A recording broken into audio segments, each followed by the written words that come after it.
Well, Zach, we catch you as the commotion goes on behind you surrounding a Mr. Lewis Hamilton. I know he's not one of your drivers, but what have you made of all the fanfare around him? Because, I mean, we knew it was going to be big, but it's kind of stratospheric, isn't it? I think it's great. Great for the sport.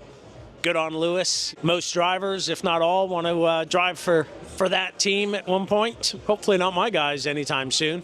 And no, it's cool for the sport to have the biggest name in the sport racing with what's the most iconic, historic team. So excited to see how that progresses. But I'm most excited to see how our cars progress. Well, Andrea's just told me it's a step forward this season. I know that you're such a car guy. What is it about this car? Give me some clues. What's under the hood there? Well, it should be faster. I mean, we've got some innovation on it, a lot of innovation on it. So we're certainly not sitting still, but we know the other 9 teams aren't either. So we'll get to Australia and see how we do and keep developing the race car.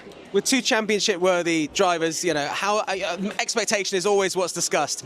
Have you had a bit of a think in the off-season about how you can manage their expectations? Because we know racing drivers, they all want to come first, but only one person can come first. And I think this year we're going to see more of the same if this car is as competitive as you tell me it is. Yeah, it's going to be exciting. I think we've got clearly 2 drivers that are capable of winning races and the championship. So we're going to do everything we can to give them the best car possible. And if we can get them both to the front, then we'll let them sort it out amongst them. They're great teammates. Of course, they're very competitive with each other, but we're one big team.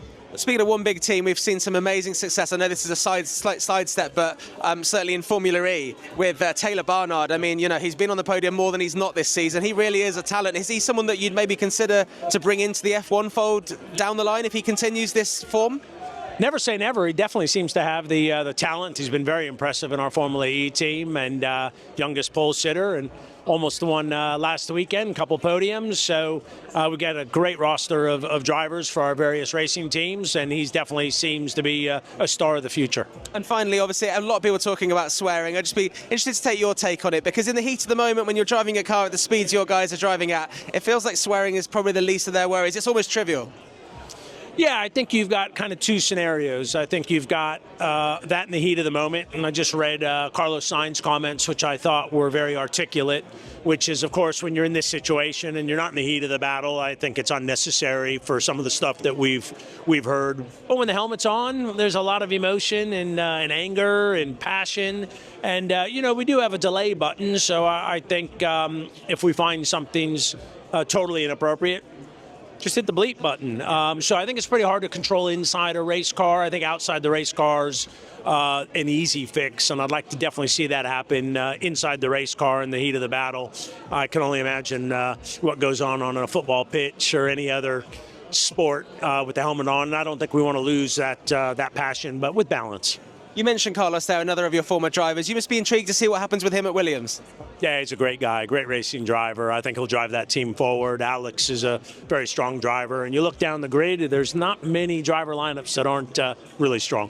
And then finally, obviously there is the balance of being successful this year, but also with 2026 in mind. Where are McLaren in that mix, given that you are the team to beat this year?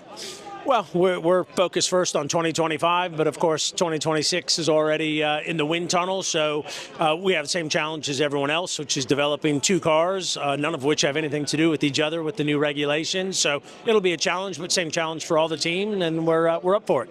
Awesome stuff. Have a good night tonight and best of luck this season. Thank you.